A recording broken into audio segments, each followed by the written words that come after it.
turib shirinlik yegim keldi. Keyin bitta Instagramga kirsam, vafli qanaqadir shirinliklarning ichidan pul chiqyapti. Kimga pul yoqmaydi? O'shani hozir zakaz qilib kelsa birgalikda unpacking qilamiz.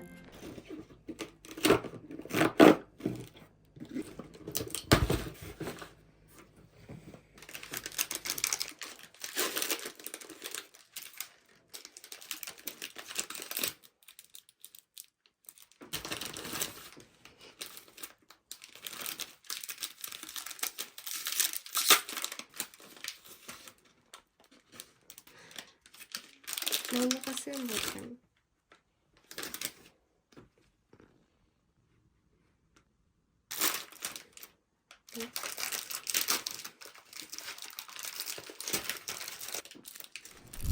Hamma korobkani ochib, biz shuncha pul topdik.